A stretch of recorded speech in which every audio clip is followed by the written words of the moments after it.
consejos, por favor, ponlos en práctica. Yo quiero hablarte hoy del mensaje, del tema de hoy. ¿Te acuerdas que venimos viendo una fe que funciona cuando la vida no? Y necesitamos una fe que resulte en estos tiempos difíciles. Ya estamos saliendo de la pandemia, pero queda todo el residual de la pandemia, todo lo que dejó esto. Así que los tiempos son difíciles y necesitamos una fe que funcione cuando la vida no está funcionando. Y por eso que todos los mensajes parten con una fe. Yo creo que si alguien tiene que haber dicho, ya sé, una fe. Una fe que me ayuda o que vive o que persiste en los tiempos difíciles. Y el tema de hoy es una fe que conoce el final de la historia. Una fe que conoce el final de la historia. Esto está muy, muy interesante, el final de la historia. Fíjate que son cada día más las personas que se hacen la siguiente pregunta. ¿Estamos hoy en el final de los tiempos? ¿Estamos hoy día en el final de los tiempos? Bueno, hoy junto a nuestro pastor queremos compartir esta enseñanza, queremos compartir esta reflexión que le llamamos, para que podamos responder básicamente dos preguntas importantísimas de este tiempo. Lo primero, ¿estamos hoy en los últimos tiempos? Mira qué pregunta, nos vamos a atrever a responder esa pregunta. ¿Estamos hoy en el final de los tiempos? Y la segunda pregunta es, ¿cómo me preparo para la segunda venida de Jesús? Pastor, un saludo. Buenas tardes a todos. Es un gusto estar nuevamente junto a mi hijo, a mi nuera también, y a Raulito, participando de esto tan importante como es saber un poco más de la palabra de Dios, que nos tiene preparado. Y desde ya sean bienvenidos, y aunque han recibido todas las bienvenidas, quiero a nombre como pastor desearle a todos una hermosa tarde para cada uno de ustedes, y mañana y pasado todos los días también.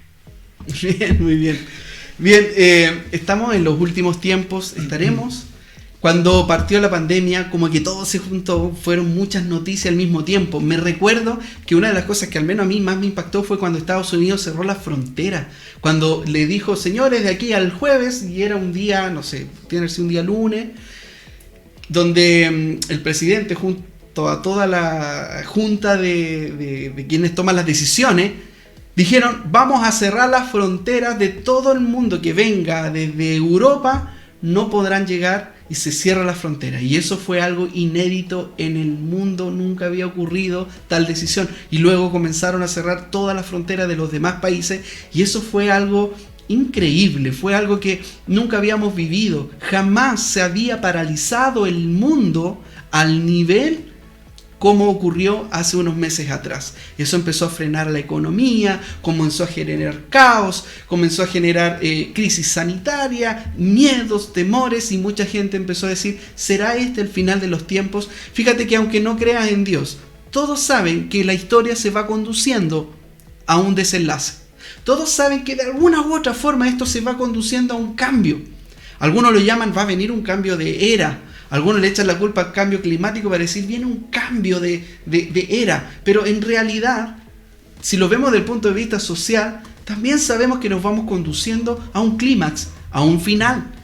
Si, te insisto, no necesitas ni siquiera saber de la Biblia para darte cuenta que estos tiempos sí tienen una diferencia con los tiempos anteriores. Por ejemplo, Primera, Segunda Guerra Mundial, más de 60 millones de muertos, varios países involucrados en la guerra. Sin embargo, si ahora estallara una tercera guerra mundial, hay una gran diferencia. Se llaman armas nucleares. En ese entonces, solo se ocupó el arma nuclear de un solo país que apenas la terminó, la utilizó. Pero ¿qué pasaría hoy en día? Todos los expertos dicen esto. Si se desatara una guerra a nivel mundial y se activaran las armas nucleares que los países han declarado, solo lo que han declarado, porque estamos claros que hay muchos países que tienen mucho más armamento de lo que han declarado. Y dicen ellos esto: si cada país utilizara las armas de destrucción masiva que tienen, desaparecería el planeta. Es decir, hoy como nunca la humanidad tiene el poder para autodestruirse. Por lo tanto, aunque no hayas leído nunca la Biblia, sabes que de alguna u otra manera nos estamos conduciendo hacia un desenlace, hacia un final. Así que te queremos hablar de eso. Vamos a responder la primera pregunta. ¿Estamos en el final de los tiempos? ¿Qué dice la Biblia respecto al final de los tiempos? Es importante hablar de eso porque venimos refiriéndonos al libro de Santiago. Estamos estudiando el libro de Santiago. Todos estos meses hemos estudiado el libro de Santiago. Y él habla en 4 oportunidades de la segunda venida de Jesús. Porque Jesús va a venir por segunda vez. Y el final de los tiempos tiene relación directa con la segunda venida de Jesús. Mira lo que dice la Biblia en Santiago en el capítulo 7, en el versículo 5. Dice: por tanto, hermanos, sean pacientes hasta la venida del Señor. Sean pacientes hasta la venida del Señor. Santiago 5:8. De nuevo, por segunda vez dice: no pierdan la esperanza, porque la venida del Señor está cerca. De nuevo, hablando de la venida del Señor. Una tercera vez está en Santiago, en el capítulo 2, en el versículo 12 dice: hablen y vivan como quienes van a ser juzgados. Juzgados quiere decir, en el final de los tiempos habrá un juicio final. Y dice: hablen y vivan como quienes van a ser juzgados. Otra vez hablando del final de los tiempos. Y cuarto, dice Santiago, el capítulo 9, el versículo 1 dice, el capítulo 5, versículo 9 dice: el juez está en la puerta, listo para entrar. El juez está en la puerta, listo para entrar. Así que vamos entonces a abordar estas 2 preguntas. ¿Por qué es importante hablar de la segunda venida de Jesús? Porque fíjate que hay más información en la Biblia de la segunda venida que de la primera venida. Jesús vino por primera vez a la tierra y fue profetizado, fue dicho por miles de años atrás, hasta que se cumplió la profecía y Jesús nació por primera vez en Belén. Pero ahora habla de una segunda venida que también está profetizada, y la Biblia da más detalles de la segunda venida que de la primera. Estudios hablan de que 1 de 4 versículos habla de la segunda venida de Jesús. La Biblia completa va dando señales y hablando de esta segunda venida. Estamos en los últimos tiempos. ¿Cómo serán los últimos tiempos? ¿Cómo los reconocemos? Yo te voy a leer 3 versículos. Primero, qué dijo Jesús, qué dijo Pablo y qué dijo Pedro de la segunda venida. Y yo quiero que tú, ahí donde tú estás, identifica estos tiempos. Mira, va a ser súper fácil saber si estamos o no en los últimos tiempos, porque la Biblia lo describe. Primero, Mateo capítulo 24, versículo 21, la versión Dios habla hoy, dice: Jesús dijo: habrá entonces un sufrimiento tan grande como nunca lo ha habido desde el comienzo del mundo. Dice que habrá un sufrimiento tan grande como nunca antes lo ha habido. Esa es una característica del final de los tiempos. Un sufrimiento global. No será focalizado, sino será en todos lados. Jesús entonces describe la segunda venida y por favor toma nota, identifica si esto está pasando o no. Así lo describe Jesús en Mateo 24, del 7 al 15, un pasaje muy famoso de la Escritura. Mateo 24, del 7 al 15, esto es mortalmente serio. Identifícalo, dice: una nación entrará en guerra con otra, y un reino con otro reino. Habrá hambres y terremotos en muchas partes del mundo. Sin embargo, todo eso es solo el comienzo de los dolores del parto. Luego vendrán más. Entonces los entregarán a tribulación y los matarán, hablando de los cristianos, y serán odiados de todas las naciones por causa de mi nombre, dijo Jesús, hablando de los últimos tiempos. Muchos se apartarán de la fe. Entonces, y se traicionarán unos a otros, y unos a otros se odiarán. Se levantarán muchos falsos profetas, y a muchos se engañarán, y debido al aumento de la iniquidad, el amor de muchos se enfriará. Pero el que persevere hasta el fin, ese será salvo. Y este evangelio del reino se predicará en todo el mundo como testimonio a todas las naciones, y entonces vendrá el fin. Así lo describió Jesús, los últimos tiempos. ¿Cómo lo describió el apóstol Pablo, otra voz autorizada para hablar de los últimos tiempos? La Biblia, en 2 de Timoteo, en el capítulo 3, del versículo 1 al 5, lo describe así. Timoteo, es bueno que sepas que en los últimos días habrá tiempos muy difíciles, pues la gente solo tendrá amor por sí misma y por su dinero. ¿Te suena familiar eso? Serán fanfarrones y orgullosos. Se burlarán de Dios. Serán desobedientes a sus padres y malagradecidos. No considerarán nada sagrado. No amarán ni perdonarán. Calumniarán a otros y no tendrán control propio. Serán crueles y odiarán lo que es bueno. Traicionarán a sus amigos. Serán imprudentes. Se llenarán de soberbia y amarán el placer en lugar de amar a Dios. Actuarán como religiosos, pero rechazarán el único poder capaz de hacerlos obedientes a Dios. Así lo describió Pablo los últimos tiempos. Es importante que te leas estos versículos para que tú puedas identificar y tú mismo te respondas si estamos o no en los últimos tiempos.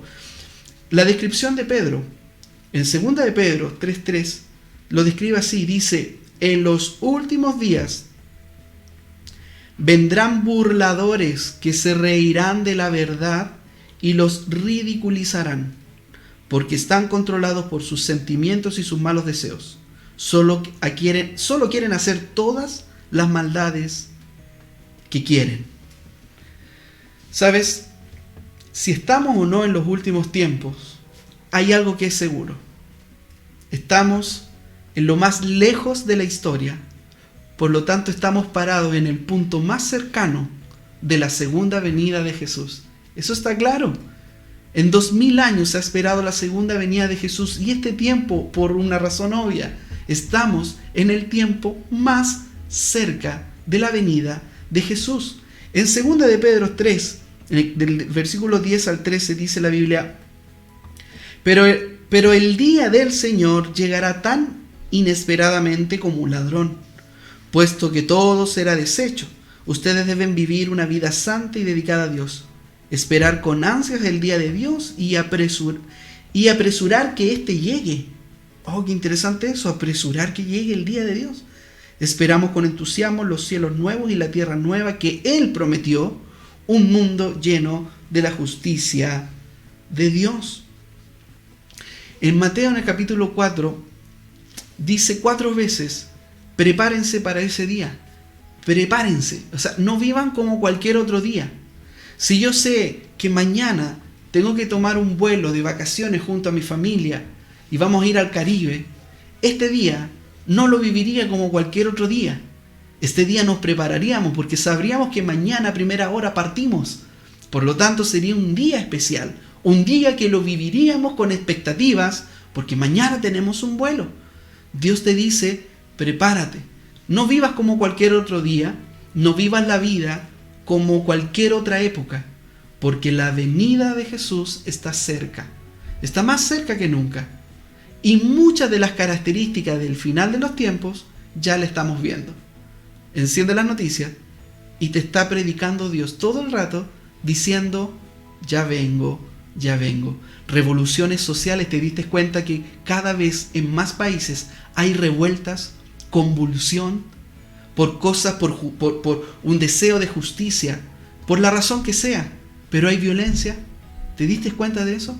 Y la Biblia describe los últimos tiempos como tiempos difíciles. ¿Te diste cuenta que cada día la vida va a ser más difícil en cuanto a lo económico? Cada vez hay más desplomes económicos. ¿Para qué decirlo en esta pandemia? ¿Te diste cuenta todas las veces que las bolsas se fueron a pique? Cuando, como dicen los economistas, se nos desplomaron las bolsas. Eso será cada vez más común, pero está en la Biblia mucho antes que se conocieran las bolsas. Habla de las crisis económicas. Por lo tanto, quiero que entiendas lo siguiente. Estamos en un mundo polarizado, estamos en un mundo con mucha violencia, estamos en un mundo donde la moral va disminuyendo los códigos morales. Cada generación que pasa tiene códigos morales más bajos y más bajos y más bajos. Y con esto termino. Estamos en el final de los tiempos. Jesús lo dijo así: ¿Quieren saber cómo es el final de los tiempos? Se parecen a los tiempos de Noé y se parecen a los tiempos de Lot. ¿Qué es esos tiempos? Bueno, lee la Biblia, hombre. Génesis. En Génesis te habla de eso. Y puedes ver el tiempo de Noé, por ejemplo. ¿Cuál era la característica de los tiempos de Noé? Una decadencia moral profunda en la sociedad. ¿Qué pasaba en los tiempos de Lot? Sodoma y Gomorra, ¿te suena? Decadencia moral a todo nivel, violencia y degradación. Y lo que era bueno ya no le llamaban bueno, y lo que era malo le llamaban bueno. Es decir, había un cambio de valores profundos. Y Jesús dijo, como en esos tiempos será mi venida. Es decir, estamos en el tiempo más cercano a la segunda venida de Jesús. Así que estamos en los últimos tiempos. Vuelve a leer esos versículos que te acabo de decir y te van a entregar mucha profundidad. Así que, ¿cómo nos preparamos entonces para su segunda venida? Damas y caballeros, hay que prepararse. Nuestro pastor nos va a hablar, vamos a hablar de 6 puntos para prepararnos, 6 puntos, 6 verdades que están en la Escritura, que Santiago nos enseña de qué debemos hacer, de cómo prepararnos. El punto número 1 lo va a dar nuestro pastor. Bien, hemos tenido una buena introducción. Vamos al primer punto, dice, eliminar la basura de mi vida. Quiero partir con un ejemplo para poder graficar más esta idea. Cuando va a venir un invitado a tu casa, ¿qué haces tú en tu hogar? Yo pienso que todos comenzamos a hacer un aseo prolijo, comenzamos a prepararnos para esperar a ese invitado y estamos alerta a qué hora va a llegar, estamos pendientes para ir a abrir la puerta, estamos pendientes, pero ¿sabe? Una de las cosas que más hacemos es el aseo, o que hacen, digamos, especialmente las damas, con todo el respeto que ellas se merecen, hacen un aseo y limpian, son más detallistas que nosotros los varones. Entonces, y está, porque ese invitado que estamos esperando, lo amamos, lo queremos. Debería pasar lo mismo, debería pasarnos lo mismo a nosotros con la venida del Señor. No debería asustarnos. Yo, con los años que llevo en el Evangelio, me he dado cuenta de personas que están pero muy asustadas, aterradas, de solo escuchar la segunda venida de Cristo, ya le entran en un pánico. Pero no se asusten. ¿Sabe? Jesús dijo más aún. Él dijo que hay galardón, hay una corona, dice, para aquellos que aman la segunda venida, para aquellos que aman a este invitado tan especial que va a venir a nuestras vidas. Y vamos a leer en Santiago, capítulo 1, versículo 20-21. Dice, porque el enojo no deja a la gente vivir con justicia como Dios quiere. Por eso despójense de toda suciedad y de la maldad que tanto abunda. De esa manera podrán recibir con humildad la palabra sembrada en ustedes. Esta palabra tiene poder para salvarles la vida. Qué importante es que nos deshagamos de esta basura que nos lleva a una postración, no enceguece y no los deja ver que el Señor está cerca. Como ya se decía anteriormente, hay muchas señales que ya están cumplidas. Quizás faltan algunas, pero eso no los da para pensar de que la venida del Señor está muy lejos, está más cerca de lo que nosotros creemos. ¿Qué significa eso entonces? Que vamos a dejar nuestra vida cotidiana y vamos a estar asustados. Nosotros acá no les vamos a decir una fecha ni un día, porque eso solo Dios lo sabe. Pero sabe, Dios dejó señales y ya vamos a ir viendo eso a medida que vayamos desarrollando el tema. Tenemos en Colosenses capítulo 3, versículo 4 al 8. Dice, por eso cuando vuelva Cristo, ¿qué es su vida? Ustedes compartirán su gloria. Así que saquen todo el mal de su vida. Mire, pecados sexuales, inmoralidades, malos pensamientos, deseos malos y codicia, que es una forma de adorar ídolos. Todo esto hace que Dios se enoje con los que son desobedientes. Eso era lo que hacían ustedes antes, cuando llevaban una vida mala. Pero ahora quiten de su vida todo esto: el enojo, la ira, la maldad, los insultos y las malas palabras. ¿Qué le parece? ¿Hay alguna de estas que nos identifica? ¿Sabe? A mí me ha llamado poderosamente la programación en televisión hoy día.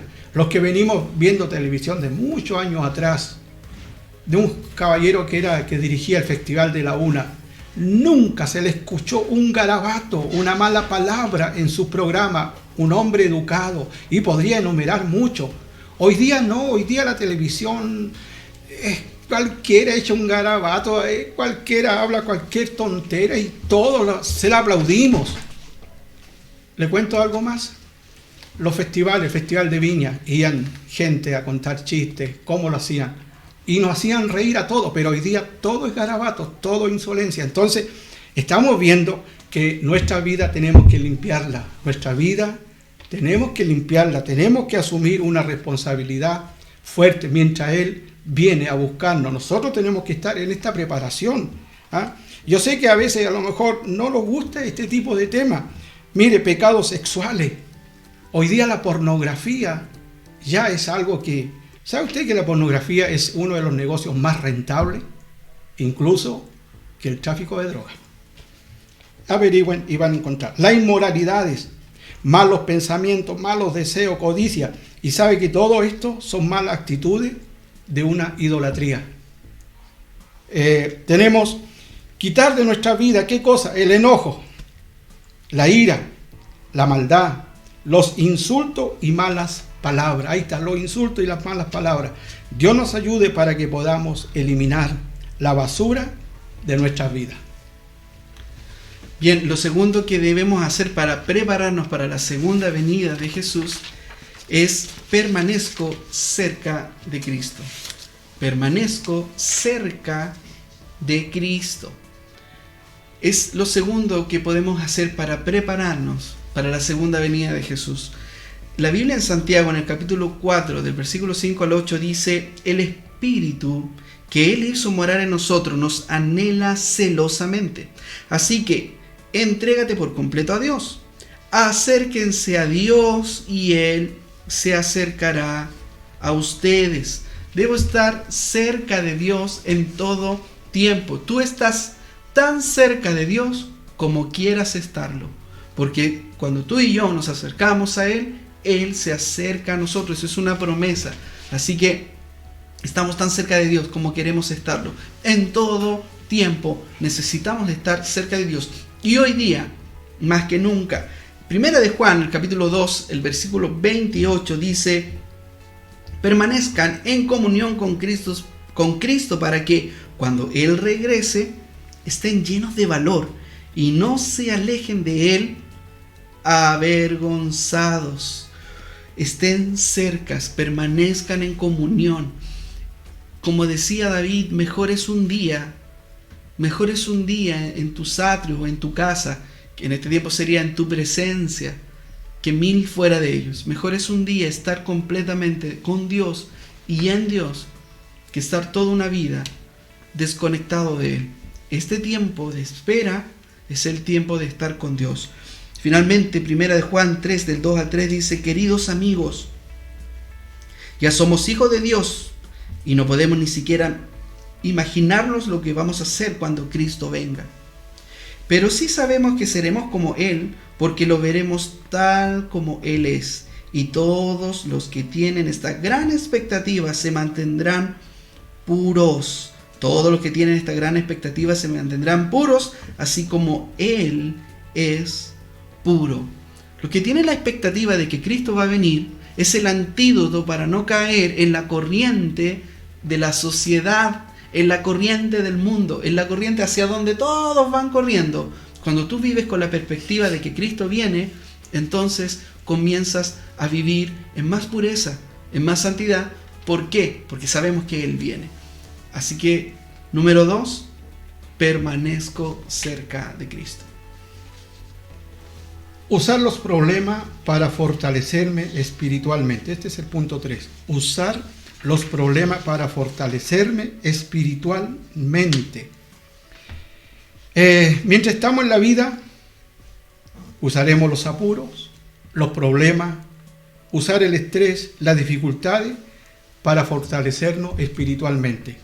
¿Cómo puede ser esto? Mire, vamos a aclararlo inmediatamente. Santiago 1, 3 al 4 dice: saben que siempre que se pone a prueba la fe, la constancia tiene una oportunidad para desarrollarse. Así que dejen que crezca, pues una vez que se haya desarrollado plenamente, serán perfectos y completos, puedan obedecer lo que se le ordene.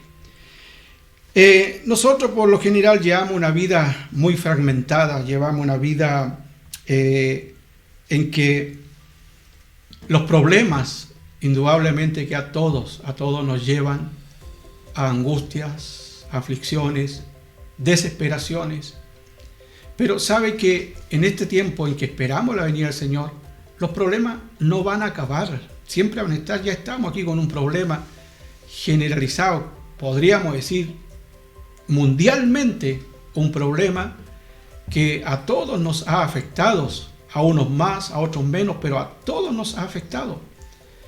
Y yo le pregunto, ¿qué sintió usted cuando dijeron la comuna, nuestra comuna, se liberó de la cuarentena? Qué alivio, ¿no? Qué alivio, qué sentir más hermoso el salir sin que nadie, los que salimos en vehículos, nos pare, o los que andan de pie les pidan que para entrar a un supermercado, para entrar a Sodimac, ahí, si ya estamos haciendo propaganda, tenemos que mostrar el permiso. Qué desagradable. No toman la temperatura, en fin, no exigen un montón de cosas. Pero, ¿sabe? Todo esto nos ayuda, no solamente lo que he nombrado, sino muchas cosas que ya, problemas que llevamos, nos ayudan para fortalecernos espiritualmente. Que sabemos que la venida del Señor está cerca y sabemos que cuando nos vayamos con Él, todos estos problemas, quizás lo vamos a ver de arriba donde el Señor nos tenga y vamos a decir, y por esto me angustiaba tanto, siendo que lo que más yo tenía que hacer era esperar la venida de Cristo. En 1 Tesalonicenses 5:23 dice: y Dios de paz, quien hace todo santo y completo, lo santifique por completo, de modo que todo su ser, espíritu, alma y cuerpo permanezca listo para la venida de nuestro Señor Jesucristo. Es decir, significa que nuestra alma, nuestro cuerpo y nuestro espíritu debe estar completo, es decir, íntegro, una sola persona, no fragmentado, sino estar listo, que estas tres partes importantes en nosotros, el alma, el cuerpo y el espíritu, dice, estén santificados, que podamos nosotros irnos, y esto significa que nos vayamos apartando de toda iniquidad, de todo pensamiento que nos va apartando de la segunda venida de Cristo. Este es el punto número 3. Usar los problemas para fortalecerme espiritualmente. Lo cuarto que hago para prepararme para la segunda venida de Jesús es practico amar a todos. Practico amar a todos. Amar es algo que hacemos, no algo que sentimos. Y la Biblia dice en Santiago, en el capítulo 2, el versículo 8, ustedes hacen muy bien si de veras obedecen la ley más importante de la Escritura. La ley más importante de la Escritura. A ver, ama a tu prójimo como te amas a ti mismo. Santiago 2:8. ¿Sabes? Estamos viviendo en un tiempo donde cada vez nos odiamos más, donde la sociedad tenemos cada vez más prejuicios, más polémicas. Vivimos en un mundo convulsionado. Es muy fácil ahora denostar a otros, tratarlos con falta de respeto, hacer caricaturas del adversario. Vivimos como país a puertas de un plebiscito que tiene solo dos alternativas, por lo tanto hay dos equipos, dos bandos. Y lo peor que nos puede pasar, amigos de Puertas Abiertas, lo peor que nos puede pasar es que nos dividamos por temas políticos. No vale la pena. ¿Sabes? Yo sé que hay mucha polémica, por ahí salió en la franja de que los evangélicos aprobaban el apruebo, el rechazo, no lo sé, pero quiero decirte algo. Nosotros no somos del apruebo ni del rechazo, somos de algo más elevado, somos del gobierno de Cristo y por lo tanto no andamos haciendo partido. ¿Vamos a votar? Claro que sí, anda a votar, vota con conciencia, infórmate y hazlo de forma responsable, levántate ese día, vota, porque tiene que ver con una participación ciudadana, que es importante que cumplamos con esos compromisos cívicos. Sin embargo, no nos pueden llevar a dividirnos, porque lo que Dios quiere que hagamos antes de su segunda venida es que seamos perfeccionados en el amor y no estemos discutiendo ni rebajando al adversario, o porque piensa distinto a mí lo vamos a ridiculizar o lo vamos a tratar mal. Mira, fíjate que dice en Primera de Tesalonicenses, capítulo 3, del 2 al 13, dice: y que el Señor los haga crecer y aumente el amor entre ustedes y hacia los demás, así como también nosotros los amamos a ustedes, para que se fortalezca su corazón y sean ustedes santos e irreprensibles delante de nuestro Dios y Padre, cuando venga nuestro Señor Jesucristo con todos sus santos. Dios quiere que crezcamos en amor. Jesús va a regresar. ¿Y qué vamos a hacer mientras esto ocurre? Que nos amemos unos a otros, que seamos perfeccionados en el amor. Así que lo cuarto que hacemos para prepararnos para la segunda venida de Jesús es: practico amar a todos. Invierte en el banco del cielo. Oh, y esto sí que hasta aquí llegó todo el mensaje. Me hace recordar de un presidente que hizo un discurso, yo no sé si creo que fue en la ONU, que dijo: no espere lo que el país pueda hacer por ti, sino qué puedes hacer tú por el país. Es un discurso que dio un presidente, no recuerdo quién fue, pero lo escuché por ahí. Entonces dice: invierte en el banco del cielo. Hay un banco en el cielo que, no sé, para algunos a lo mejor puede que sea por primera vez que escuche esto, un banco en el cielo. Qué extraño esto, qué raro. Pero sabe, Santiago habla 5 veces en breve sobre este libro tan chiquitito, de 5 capítulos, pero sin embargo habla 5 veces, y vamos a mencionar uno por acá. Este breve libro de la Biblia de Santiago enfatiza la generosidad de Dios con nosotros. Dice que todo lo que tenemos nosotros es por la generosidad de Dios. Nada más que eso. Cuando algunos dicen: no, yo esto lo tengo porque yo soy el que puedo, tenga cuidado con esas palabras, porque lo que usted tiene y lo que usted goza en este momento es por la generosidad de Dios. Sabe que Él nos da el oxígeno, nos da el aire. El oxígeno es un componente más, pero haga variar un poco porcentaje, uno de estos compuestos, y la humanidad desaparece. Pregúntele a un químico y le va a dar esa respuesta también. En Lucas capítulo 12, versículo 33, Jesús dice: vendan sus posesiones y den a los que pasan necesidad. Eso almacenará tesoro para usted en el cielo. Y las bolsas celestiales nunca se ponen viejas ni se envejecen. El tesoro de usted está seguro. Ningún ladrón podrá robarlo y ninguna polilla destruirlo. Esto fue de un joven que vino a preguntarle al Señor: ¿qué haré para heredar el reino de los cielos? Y Jesús le dice: sabe, vende lo que tiene y dalo a los pobres. Por eso decía adelante, nosotros esperamos, no digo que sea malo, pero esperamos que todo nos dé el Estado. Todo, oiga, pero hoy día es todo. Yo vengo de una familia de 11 hermanos. Mi padre, un minero de la mina del carbón. Mi mamá, una comerciante, tenía un negocio establecido.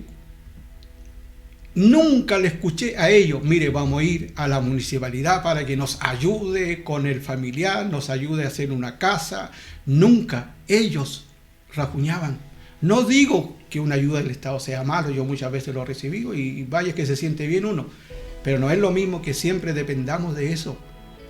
Eso creo que no es para mí lo más lógico. Nosotros dependemos de Dios, dependemos de lo que Él nos provee día a día, de lo que Él nos da.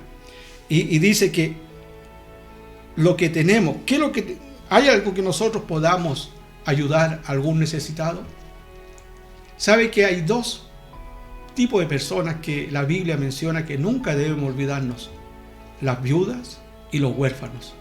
Son dos grupos que siempre, no esperar, como digo, yo conozco personas, vecinos, que siempre están llevando comida, están llevando ropa a vecinos que son a veces huérfanos y otros que son viudas.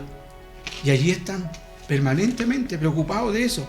Y yo creo que si eso lo hiciéramos, no hablo de nuestro país, hablo de todo el mundo entero. ¿Cómo cambiaría esto? ¿Cómo los principios de Dios nos llevaría a invertir todo esto que nosotros hacemos? Estamos invirtiendo en el reino de Dios, en el banco del cielo. Allí estamos depositando.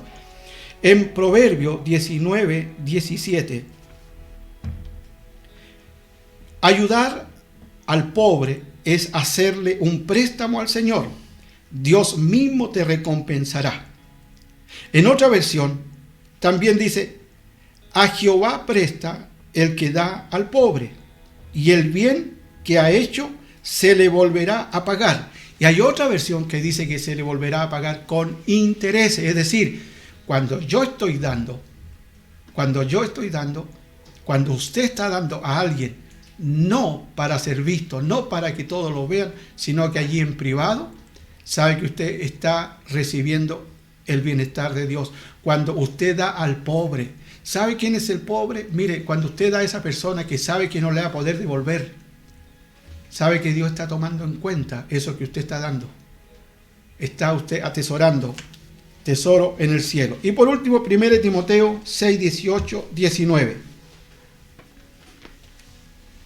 Todo está relacionado aquí, en este caso, con el dinero.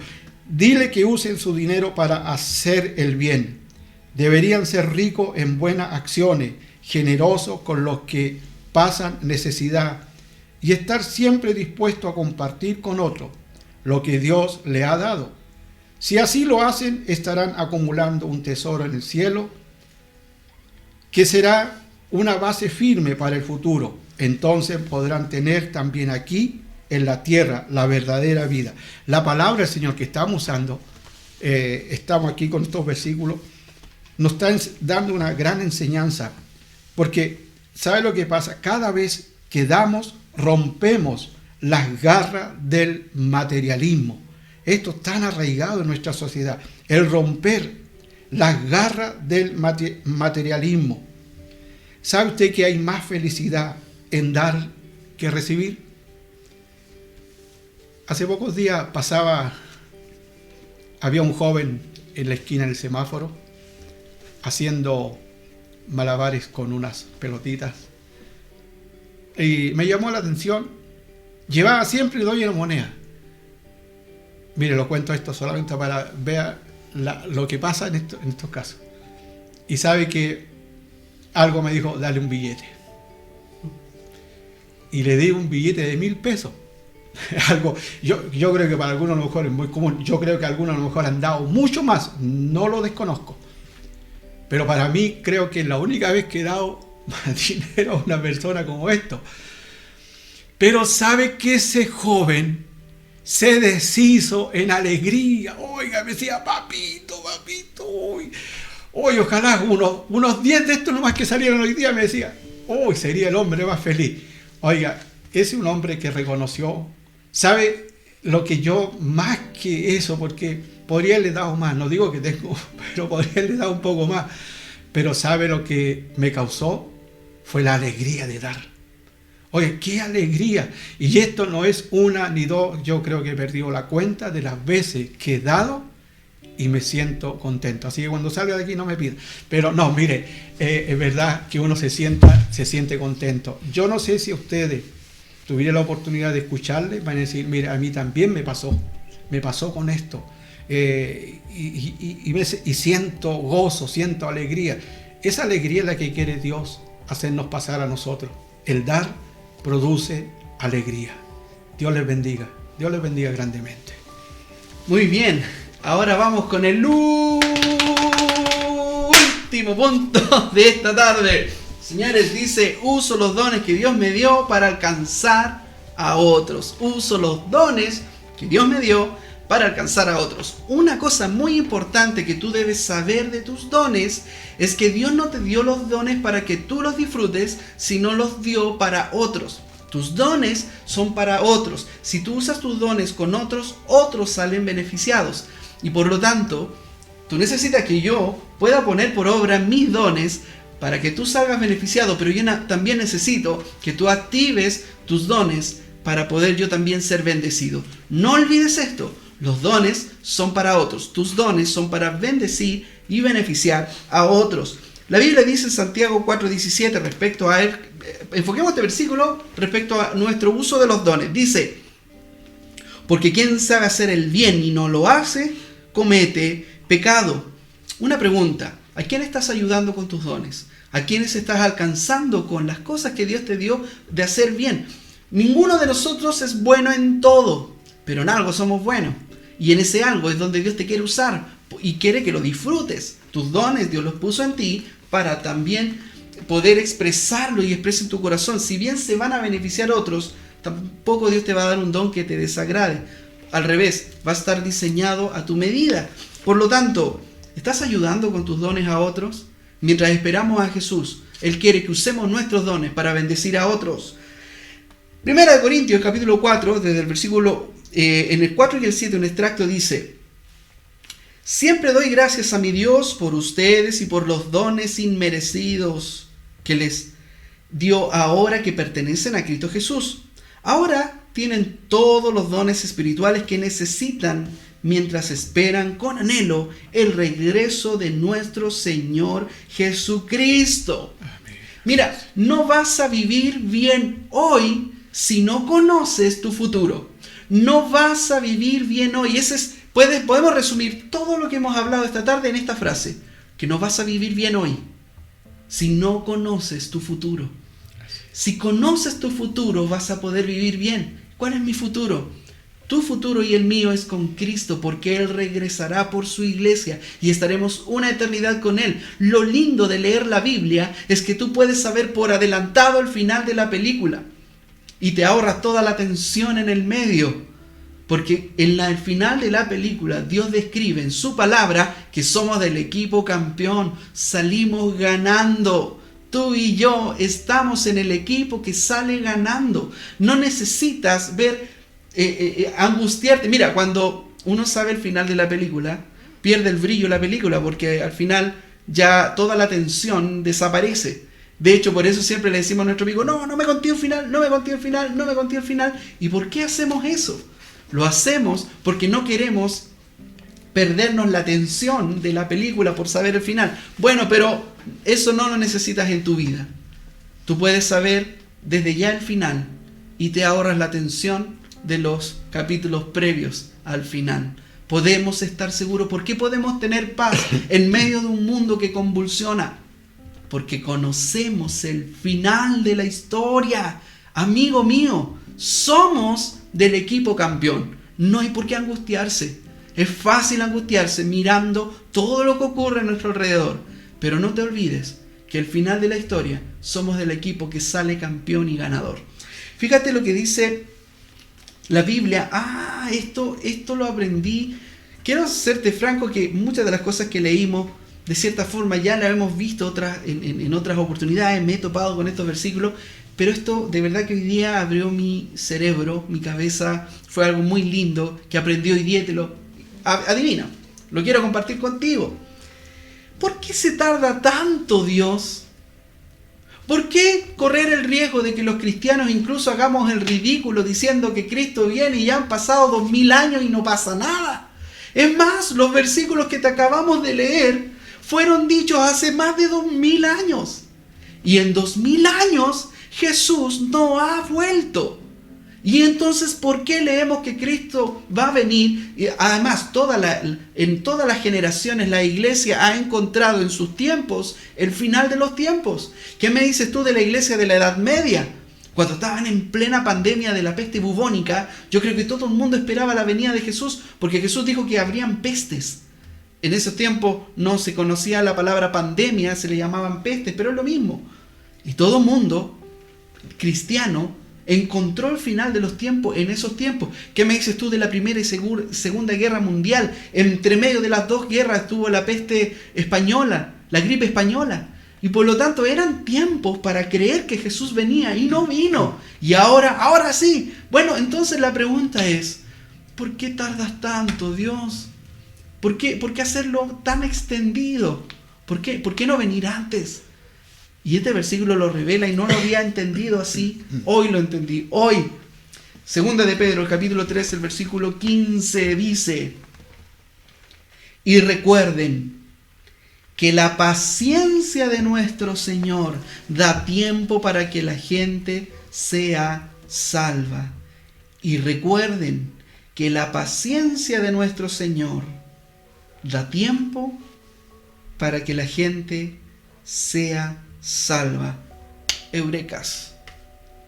Dios no ha venido porque te está esperando, porque te tiene paciencia. Y Él quiere que tú también entres en el grupo de los que van a ganar. Porque nos ama tanto que ha esperado a mucha gente, generación tras generación. Incluso Él asoció su segunda venida con la predicación del Evangelio en todo el mundo. ¿Sabías tú que hoy en día hay organizaciones cristianas que le han llamado acelerando los tiempos o terminando la tarea? Quiere decir eso, que ellos están tratando de llegar a todos los lugares del mundo con el mensaje del Evangelio, porque Jesús dijo que cuando fuese predicado en todo el mundo el Evangelio, entonces Él venía, entonces estaba su venida. Por lo tanto, ¿por qué Él no ha venido todavía? Porque sigue paciente. ¿Te diste cuenta que uno de los versículos que leímos en Santiago es tremendamente... Esto hizo choque entre este versículo y lo que leímos en Santiago, donde dice que Él está a la puerta. Dice, el juez está a la puerta. Quiere decir, estamos en el auditorio, por ejemplo, estamos en el palacio de tribunales, y en ese momento está el juez en la puerta. ¿Qué quiere decir eso? Oye, llegó el juez. Es decir, el juicio es inminente. Ya está en la puerta el juez. Y esto es lo interesante. El juez está a la puerta, pero está esperando. Lleva 2000 años esperando entrar a hacer el juicio. ¿Y por qué está esperando? Porque tiene paciencia. ¿Y por qué tiene paciencia? Porque no quiere que nadie se pierda. Que todos podamos ir a Él y arrepentirnos y ser parte de ese equipo que va a triunfar en el final de los tiempos. Yo te quiero hacer parte de eso. Si no has tomado todavía una decisión por Jesús, este es el tiempo, amigo, este es el momento. No conocemos el mañana. ¿Qué nos enseñó esta pandemia? Que viene el día de mañana si Dios quiere. No sabemos si amanecemos vivos, esa es la verdad. Por lo tanto, hoy es el momento, no lo retrases. Este es el tiempo para que puedas venir a Jesús. Quiero hacer una oración para terminar este tiempo y ahora sí estoy tranquilo. Ya sé por qué Dios se ha demorado en venir. Se ha demorado porque tiene paciencia de ti, porque te está esperando. A mí me esperó, lo alcancé, y a ti te está esperando y quieres que lo alcance. Y Él espera generación tras generación. Quizás esta sea la última generación que Él espera, porque está a la puerta y está esperando para entrar a hacer el juicio.